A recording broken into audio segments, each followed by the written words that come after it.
سیدنا ابی القاسم محمد وعلى آله الطيبين الطاهرين المعصومين المظلومين ولعنة الله على أعدائهم أجمعين من الآن إلى قيام يوم الدين. أما بعد فقد قال الحسين عليه الصلاة والسلام ألا إن الدي ابن الدي قد ركض بين الاثنتين بين السلة والظلة هيهات من الظلة. صلوات پڑھیں محمد وآلہ.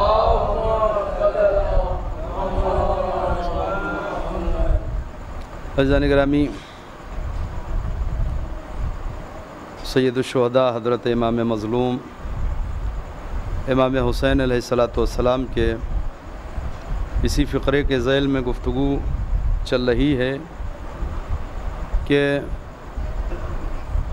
امام نے کربلا کے میدان سے یا اپنی اس تحریک کے ذریعے سے بے شمار پیغامات عالم انسانیت کو دیے ہیں. ان میں سے ایک اہم ترین نقطہ اور پیغام یہ ہے کہ انسان کے لیے اس دنیا میں سب سے قیمتی کوئی چیز ہے تو اسے عزت کہتے ہیں. اگر عزت ہے تو انسان کی زندگی کامیاب ہے، اور اگر عزت نہیں ہے اس کے پاس تو پھر ایسے انسان کے لیے موت زیادہ بہتر ہے. چنانچہ امام نے خود اپنے مرحلے میں یہ ارشاد فرمایا کہ مجھے اس دو راہے پر لا کر کے کھڑا کیا گیا ہے جہاں سے میرے سامنے صرف دو راستے ہیں. ایک تلواروں کا راستہ ہے، موت کا راستہ ہے، اور دوسرا راستہ وہ ذلت اور رسوائی کا راستہ ہے.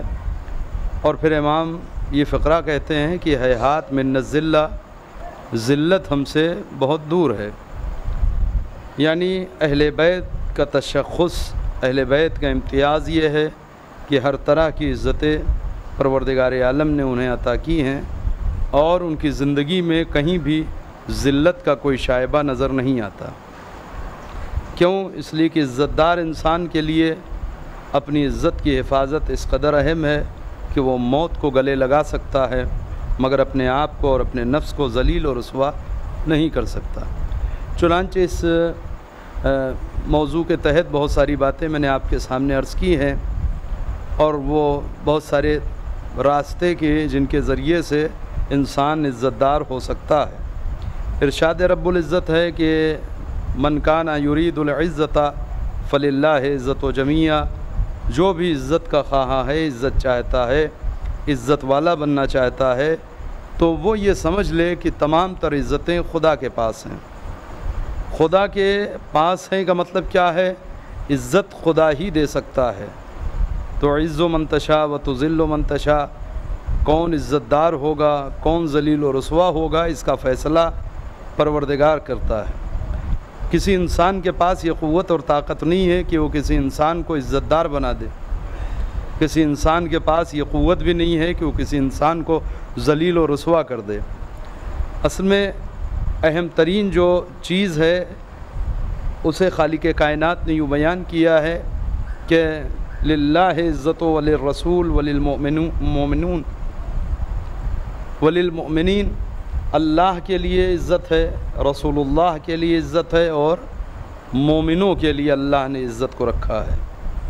کیسے عزت دیتا ہے؟ وہ کسی رشتہ داری کی بنیاد پر عزت نہیں دے گا، کسی سے اس کی عزیزداری نہیں ہے، کوئی اس کا رشتہ دار نہیں ہے، تو ظاہر ہے کوئی نہ کوئی معیار ہوگا پروردگار عالم کے پاس، اور اسی معیار کو ہمیں تلاشنا ہے کہ کس طریقے سے اور کس چیز کے ذریعے سے خدا عزتیں عطا کرتا ہے. بہت سارے معیار ہمارے سماج میں رائج ہیں، رنگ، نسل، قومیت، قبیلہ، ذات پات، امیری غریبی، چھوٹا بڑا، یہ وہ سارے معیارات ہیں کہ جو ہمارے سماج نے قائم کیے ہیں. کہیں رنگ کے اعتبار سے انسان صاحب عزت ہے، کہیں خاندان کے اعتبار سے انسان صاحب عزت ہے، کہیں قوم اور قبیلے کے اعتبار سے انسان صاحب عزت ہے، کہیں دولت و ثروت کے اعتبار سے انسان صاحب عزت ہے.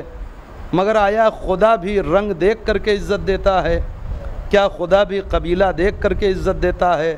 کیا خدا بھی خاندان دیکھ کر کے عزت دیتا ہے؟ کیا خدا بھی بھرے ہوئے خزانوں کو دیکھ کر کے عزتیں عطا کرتا ہے؟ مالک تیری بارگاہ میں وہ کون سی چیز ہے کہ جو معیار بنتی ہے انسان کی بلندی کے لیے؟ توجہ کریں آپ۔ اور مسئلہ یہ بھی انسان سمجھ لے کہ عزت کہتے کسے ہیں، عزت ہے کیا؟ اس لیے کہ پہلے تو اسی نقطے کو انسان سمجھ لے، آیا کسی منتری کے ساتھ بیٹھ کر کے کھانا کھانے کا موقع مل جائے تو اسے عزت کہتے ہیں؟ کسی نیتا کے ساتھ فوٹو کھنچانے کا موقع مل جائے تو اسے عزت کہتے ہیں؟ کسی حاکم یا بادشاہ کے بز میں بیٹھنے کا شرف پا جائے تو اسے عزت کہتے ہیں؟ عزت ہے کیا چیز اصل میں؟ توجہ کریں آپ، اس لیے کہ یہ وہ ساری چیزیں ہیں کہ جسے انسان اپنے لیے سرمایہ سمجھتا ہے عزت کا۔ اور اگر ایسا کوئی موقع آ جائے تو آپ دیکھیں کہ ایسی تصویریں کتنا سنبھال کے رکھی جاتی ہیں، بڑے سائز میں بنوا کر کے اسے اپنے ڈرائنگ روم میں یا اپنے مکان میں آویزاں کرتا ہے انسان۔ کیوں؟ اس لیے کہ اسے اپنے لیے عزت کا سبب سمجھ رہا ہے۔ وہ سمجھ رہا ہے کسی بڑے انسان کے ساتھ اگر تصویر اور فوٹو کھنچانے کا موقع مل گیا، یعنی میں اس سماج میں، اس محلے میں، اس بستی میں عزت دار انسان ہوں۔ توجہ کریں آپ، مالک تیری بارگاہ میں کون سی چیز ہے کہ جو عزت کا معیار ہے؟ تو قبیلہ دیکھتا ہے، تو خاندان دیکھتا ہے، تو رنگ و نسل دیکھتا ہے، تو چھوٹا بڑا دیکھتا ہے، تو امیر غریب دیکھتا ہے، تو دولت مند اور فقیر دیکھتا ہے۔ کس بنیاد کے اوپر عزت عطا کرتا ہے؟ اور واقعی عزت ہے کیا چیز؟ قرآن ایک فقرہ کہہ رہا ہے کہ دیکھو، ہم ایک صلوات پڑھیں محمد والے محمد پر۔ ہم نے تم سب کو ایک ماں اور ایک باپ سے پیدا کیا اور پھر قبیلوں میں بانٹ دیا، خاندانوں میں۔ اس کی وجہ یہ ہے کہ تاکہ تم لوگ آپس میں ایک دوسرے کو پہچان سکو، تعارف پیدا ہو سکے۔ نہ قبیلہ معیار ہے، نہ خاندان معیار ہے۔ معیار کیا ہے؟ کہ ان اکرمکم عند اللہ اتقاکم، اللہ کے نزدیک سب سے زیادہ صاحب تکریم اور عزت وہ ہے کہ جو سب سے زیادہ پرہیزگار ہے۔ توجہ کریں آپ، تو مسئلہ یہ نہیں ہے کہ کسی بادشاہ نے کسے اپنی بز میں بٹھا لیا، کسی نیتا نے کسے اپنی کار یا اپنے ساتھ سفر کرنے کا موقع دے دیا یا اپنے دسترخوان پہ بٹھا لیا۔ کوئی عام انسان جس کے پاس خود عزت نہ ہو، وہ کسی کو اپنی بز میں بٹھا کے کیا عزتیں عطا کرے گا؟ کمال یہ نہیں ہے کہ انسان کسی بڑے انسان کی نظر میں عزت والا ہو، کمال تو یہ ہے کہ بندہ خدا کی نظر میں ہو۔ توجہ کریں آپ، اور خدا کی نظر میں کون زیادہ عزیز ہے؟ کہ ان اکرمکم عند اللہ اتقاکم۔ اگر واقعی عزت دار بننا چاہتے ہو، خدا کی نظر میں اپنی حیثیت کو بلند کرنا چاہتے ہو، تو بس ایک طریقہ ہے، نہ قبیلہ آئے گا سامنے، نہ خاندان مدد کرے گا، نہ روپیہ پیسہ مدد کرے گا۔ جتنا پرہیزگاری بڑھتی چلی جائے گی، اتنا ہی نگاہ پروردگار میں مکرم بنتے چلے جاؤ گے۔ ایک صلوات پڑھیں محمد والے محمد۔ چنانچہ مسئلہ یہ ہے کہ انسان کو اگر عزت چاہیے تو عزت خدا عطا کرے گا۔ خدا کیسے عطا کرتا ہے؟ جتنا انسان متقی ہو، پرہیزگار ہو، جس حد تک دین کا پابند ہو، شریعت کا پابند ہوتا جائے گا، یہی تو تقویٰ ہے کہ حرام و حلال کی رعایت کرے، پابندی کرے، پرہیزگار ہو۔ توجہ کریں آپ، تو جس کی پرہیزگاری جتنی بڑھتی چلی جائے گی، وہ اتنا زیادہ عزیز ہوتا جائے گا، اتنا زیادہ مکرم ہوتا جائے گا۔ کل میں نے آپ کے سامنے فقرہ عرض کیا تھا کہ وہ ذات کہ جس کی چوکھٹ پر تمام تر عزتیں جھکتی ہوں، وہ کون ذات ہے؟ امیر کائنات کی۔ ہر میدان میں علی ابن ابی طالب عزیز ہیں، عزت خدا نے عطا کیا، مگر مولا نے اپنی کسی فضیلت کو لے کر کے اپنے لیے عزت اسے نہیں بنایا۔ امام کیا کہتے ہیں؟ کفا بعزا ان اکون لک عبدا، مالک میری عزت کے لیے کافی ہے کہ میں تیرا بندہ ہوں۔ یعنی اگر کوئی انسان بندہ ہو جائے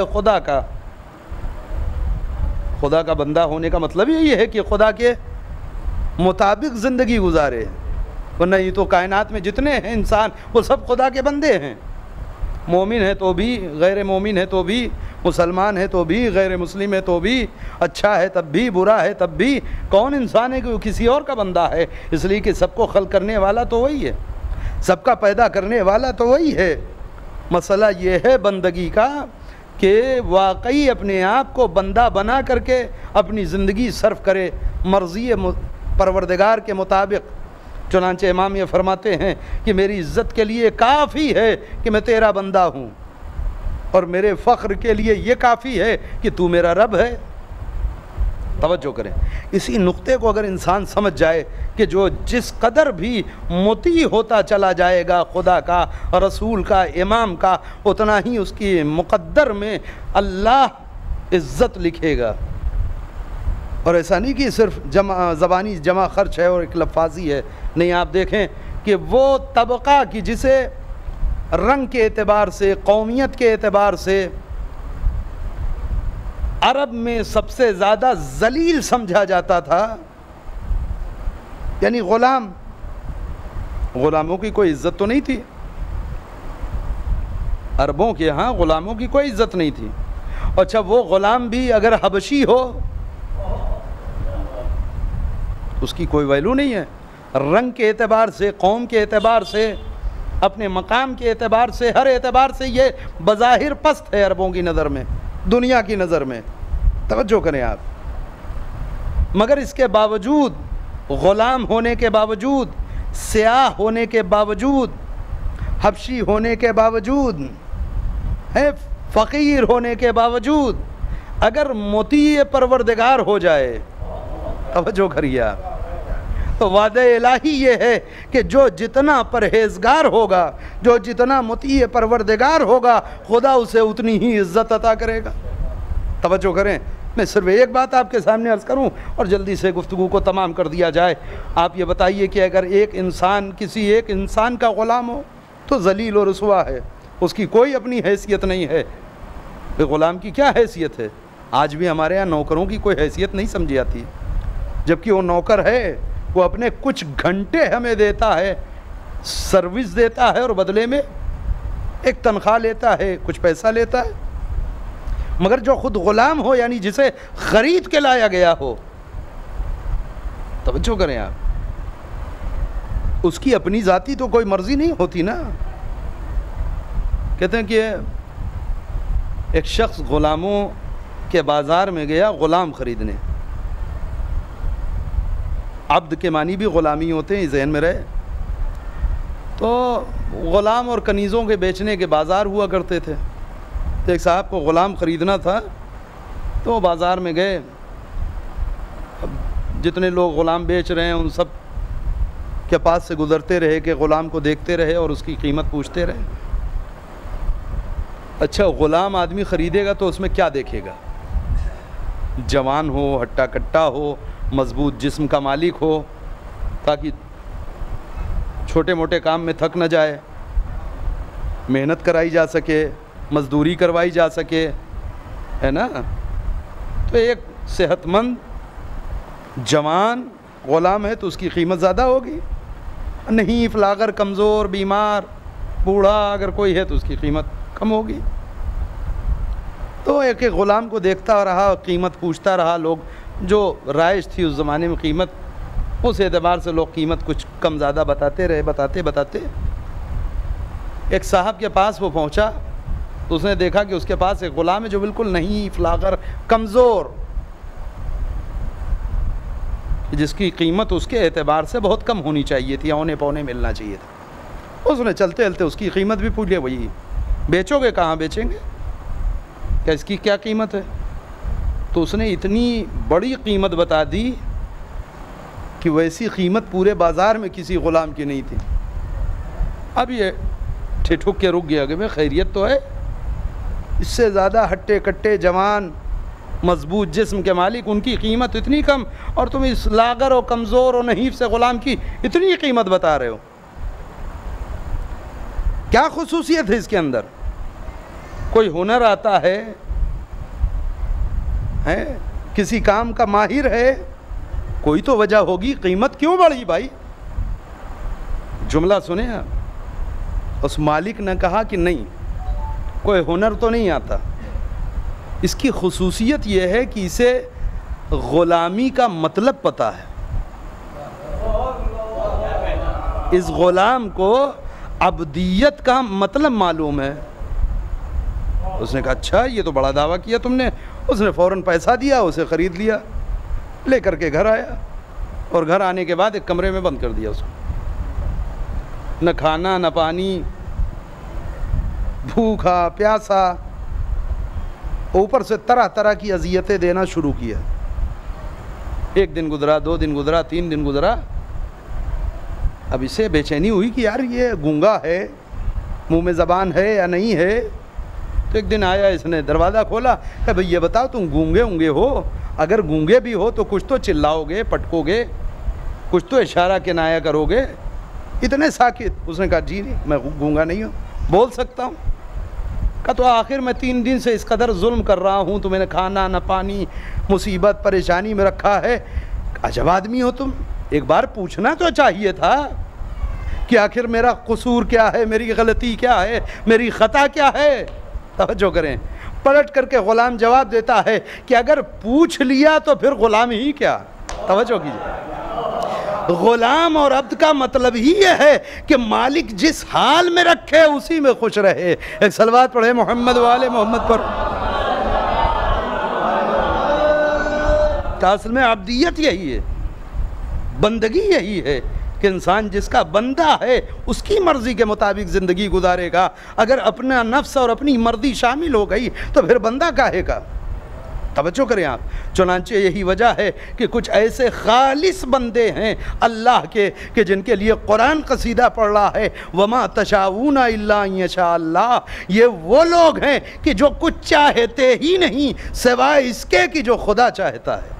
یعنی ان کی اپنی الگ سے کوئی مرضی نہیں ہے, جو مرضی خدا ہے وہی مرضی اہل بیت ہے. انہوں نے اپنی مرضی کو اللہ کی مرضی سے ایسا ضم کر دیا ہے کہ اب ایسا نہیں ہے کہ یہ کچھ چاہتے ہیں خدا کچھ چاہتا ہے, مگر خدا نے چونکہ حکم دے دیا لہذا اسی کے اعتبار سے عمل کرتے ہیں. نہیں, عمل کا مسئلہ نہیں ہے, خود چاہنے کا مسئلہ ہے کہ وہی پسند کرتے ہیں جو خدا پسند کرتا ہے. یہ کمال عبدیت ہے. توجہ کریں آپ. چنانچہ میں عرض یہ کر رہا تھا کہ اگر ایک انسان کسی ایک کا غلام ہو, اسے کسی نے خرید لیا ہے تو اس کی کوئی حیثیت نہیں. چہ جائے کہ 2 آدمی کا شرکت میں غلام ہو, ایک ہی آدمی ہو اور 2 لوگوں نے مل کر کے اسے خریدا ہو, تو یہ انسان اور زیادہ ذلیل ہے نا دنیاوی اعتبار سے کہ ایک نہیں 2 مالک کا غلام. کوئی 3 کا ہو, کوئی 4 لوگوں کا غلام ہو, تو اس غلام کی ذلت اور اس کی زندگی کا اندازہ لگا سکتے ہیں آپ.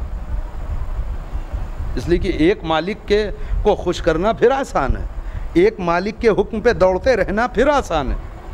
2 3 4. توجہ کریں آپ. اور قرآن یہ کہہ رہا ہے کہ جو اللہ کا مطیع ہو جائے, جو پرہیزگاری اختیار کرے, جو حق کے راستے پر ڈٹ جائے, خدا اسے عزتیں عطا کرتا ہے. چنانچہ آپ دیکھیں کہ تاریخ اسلام میں تو بہت ساری مثالیں ہیں, مگر آپ کے ذہن کے قریب آ چکی ہے بات, لہذا اسی کو عرض کرتے ہوئے. ایک غلام ہے حبشی, ایک تو غلام اوپر سے حبشی سیاہ فام, دوسرے ایک انسان کے غلام نہیں ہے جناب بلال, ایک وقت میں 4 لوگوں کے غلام ہیں. دنیاوی اعتبار سے کتنی ذلت آمیز زندگی ہے یہ. توجہ کریں آپ. مگر مسئلہ یہ ہے کہ جب مکے میں پیغمبر کی صدا گونجی کہ لا الہ الا اللہ, اور یہ صدا جناب بلال کے کانوں سے ٹکرائی تو ایک کان سے داخل ہو کے دوسرے سے نکل نہیں گئی اور روح میں اتر گئی. توجہ کریں آپ. اور جب کلمہ پڑھ لیا, خدا کی وحدانیت کا اقرار کر لیا, پیغمبر کی رسالت کا اقرار کر لیا, تو نتیجہ یہ سامنے آیا کہ ان کے مالکان مکے کی تپتی ہوئی دھوپ میں جب پتھر بالکل لال ہو جاتا تھا, دہکنے لگتا تھا دھوپ سے, تو لباس اتار کر کے پتھر پہ لٹا کر کے پشت پہ تازیانے برسائے جاتے تھے. کس جرم میں؟ کہ اپنے دین سے پلٹ جاؤ, اسلام کو چھوڑ دو. مگر تاریخ کہتی جتنے تازیانے برستے تھے ہر تازیانے پہ ایک فقرہ کہتے تھے احد یعنی وحدانیت پروردگار. ڈٹے رہے، کچھ دنوں کی اذیتیں برداشت کی، بالآخر وہ منزل آئی کہ غلامی سے آزاد ہوئے. توجہ کریں، تو اب صرف آزاد ہو جانا عزت نہیں ہے کہ غلام تھے اور آزاد ہو گئے. عزت ہے، مگر جو قربانی دی ہے جناب بلال نے اس کی بھرپائی اس دنیا میں ہونی چاہیے. توجہ کریں آپ، کیسا انعام پروردگار عالم نے اپنے پیغمبر کے ذریعے سے عطا کیا جناب بلال کو. بلال تھے کیا غلام؟ غلام کا مطلب کیا ہے؟ ادھر سے ایک آواز دے رہا ہے دوڑ کر کے آئیے، ادھر سے کوئی بلا رہا ہے ادھر دوڑیں، تیسری طرف سے کوئی پکارے ادھر دوڑیں. 4 لوگوں کا غلام یعنی 4 طرف دوڑنا ہے جناب بلال کو. کیا بہترین انعام دیا ہے اللہ کے رسول نے کہ جناب بلال کو مؤذن بنا دیا.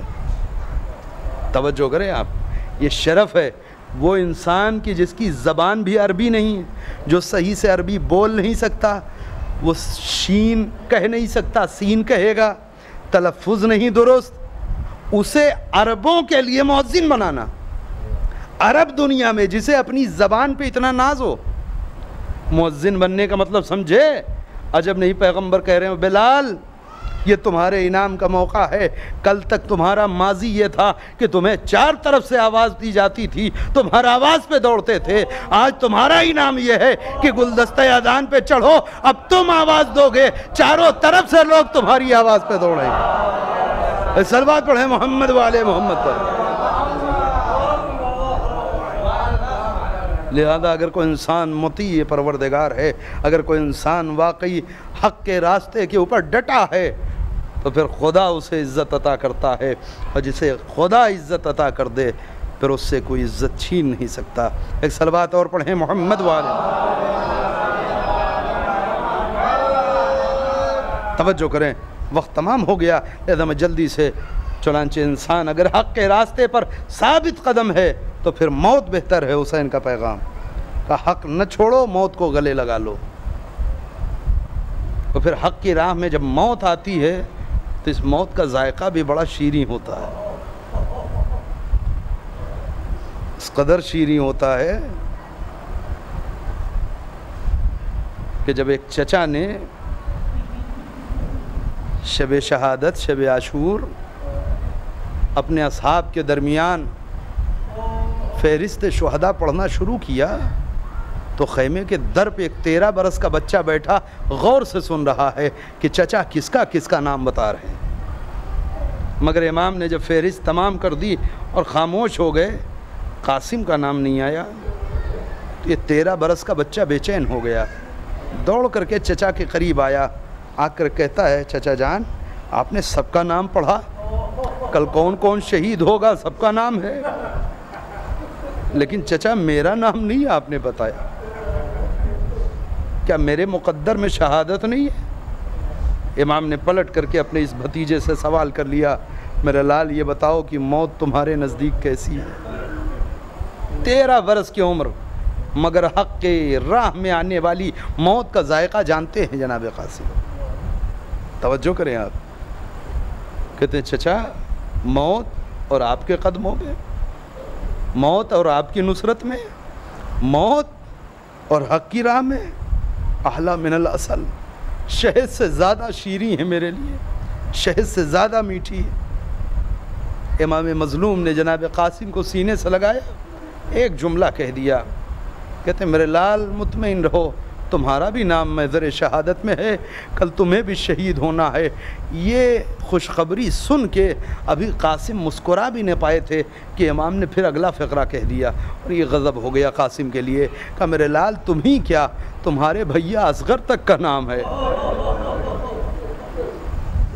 وہ بچہ کی جو اپنی شہادت کی خبر سن کے ابھی خوش ہو رہا تھا، اچانک جناب اصغر کا نام سن کر کے بے چین ہو گئے. تڑپ کر کے جناب قاسم ایک فقرہ کہتے ہیں، چچا جان میرا بھیا تو بڑا چھوٹا ہے، وہ خیمے میں رہتا ہے، وہ اس قابل نہیں ہے کہ مقتل میں جا سکے، کیا اشقیا خیموں میں آ جائیں گے؟ اللہ رے غیرت بنی ہاشم، اللہ رے بنی ہاشم کی غیرت، قاسم بے چین ہو گئے، کہیں ایسا تو نہیں ہے کہ یہ فوج خیمے میں داخل ہو جائے۔ اب بتائیں حسین کیا بتائیں جناب قاسم کو؟ کہتے میرے لال میں خود تمہارے بھیا کو لے کر کے اپنے ہاتھوں پہ مقتل میں جاؤں گا، فی الحال تو اتنا کہہ کر کے جناب قاسم کو خاموش کر دیا۔ ہاں عید و عاشور کا دن آیا، وہ وقت قریب آیا کہ جب سب شہید ہونا شروع ہوئے، اصحاب شہید ہو گئے، اب کلیجے کے ٹکڑوں کی باری آئی ہے۔ اسی میں ایک بھتیجا بھی ہے حسین ابن علی کا، جناب قاسم بار بار آتے ہیں چچا کی خدمت میں، چچا مجھے کب اجازت دیں گے، چچا مجھے کب اجازت دیں گے؟ مگر اللہ رے، اگر چچا شریف النفس ہو تو اولاد سے زیادہ بھتیجے کو چاہتا ہے، اور وہ بھی اگر بھتیجا یتیم ہو۔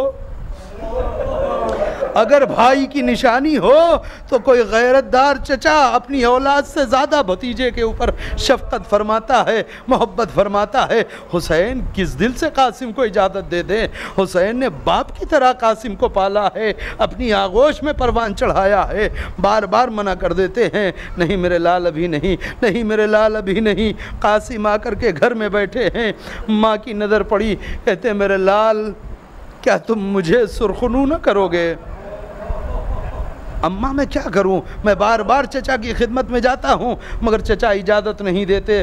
ہاں دو بدو چار فقرے جناب ام فروا لے کر کے آئی ہیں امام حسین کی بارگاہ میں، اے آقا ایک بیوہ کا ہدیہ قبول کر لیجئے،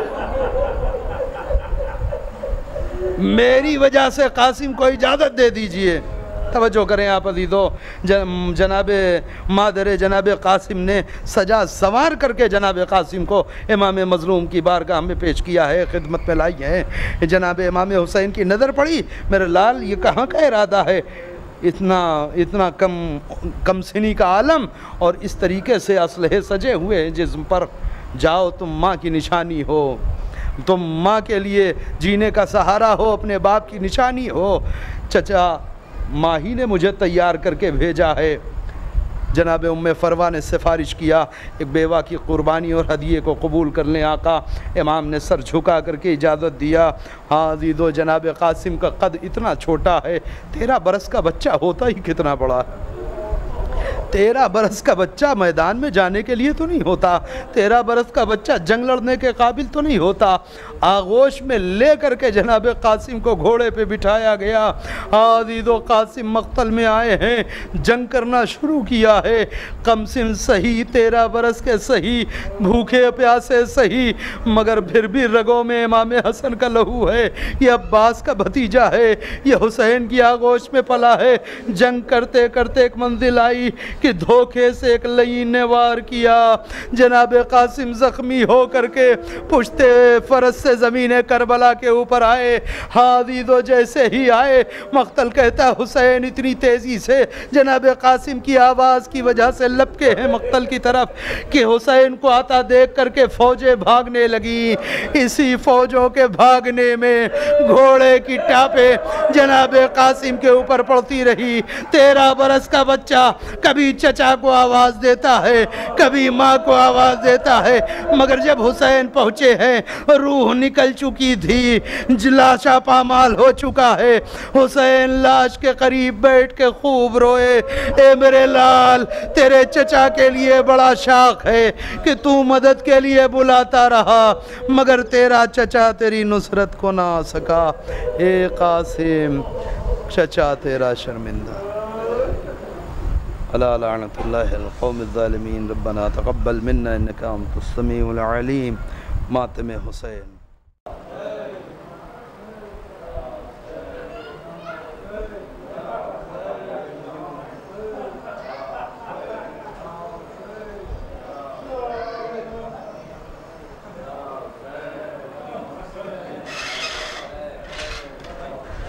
یا حسین، یا حسین، یا حسین۔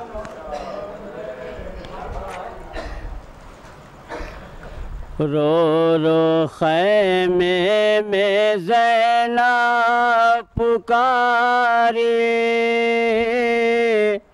آج مہندی ہے قاسم تمہاری، رو رو خیر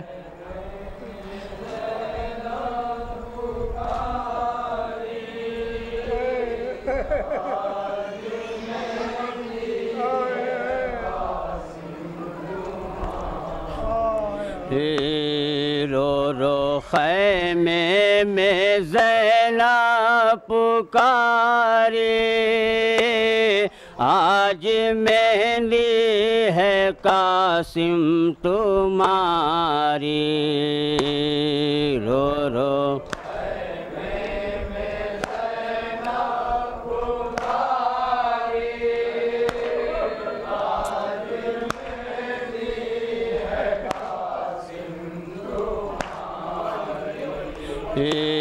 جاؤں میں تم پہ 100 بار وارے، آج مہندی ہے قاسم تمہاری، رو رو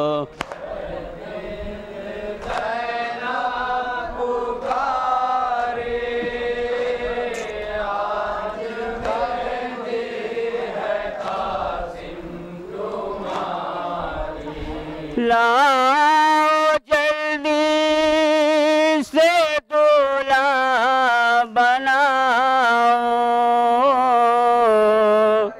تیری بارات کو میں سجاؤں،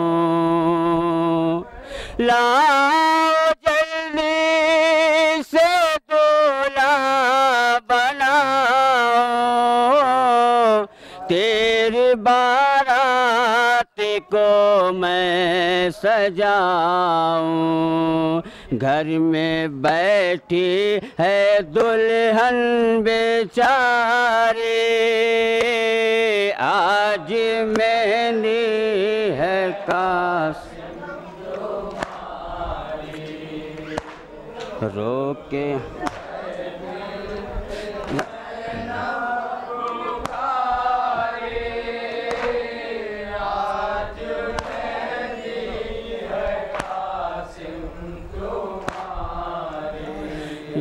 یہ بتا دو کہاں جا رہے ہو، کس لیے دل کو تڑپا رہے ہو، یہ بتا دو کہاں جا رہے ہو، کس لیے دل کو تڑپا رہے ہو، روک لو تم سوارے، آج مہندی ہے قاسم روکے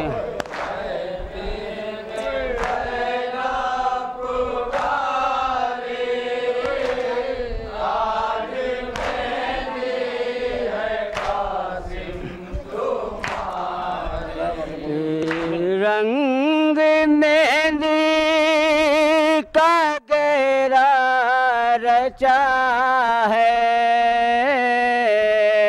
ہاتھ میں دیکھو کنگن بندھا ہے، رنگ مہندی کا گہرا رچا ہے،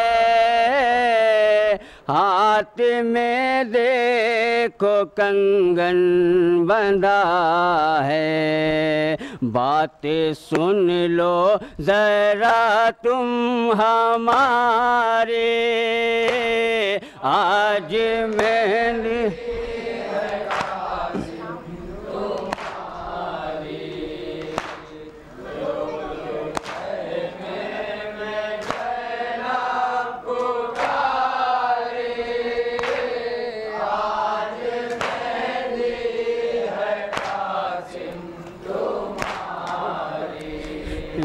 آج مانجے بے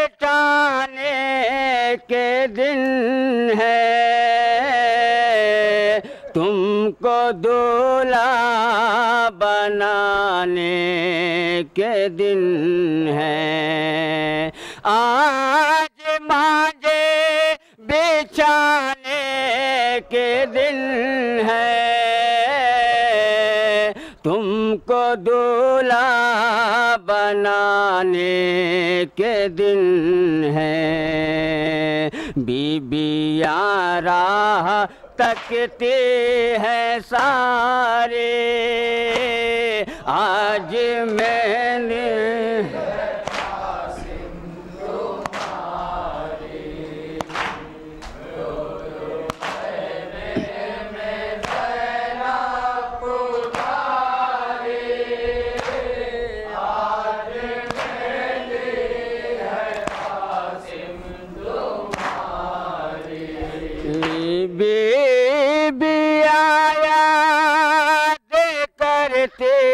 ہیں تم کو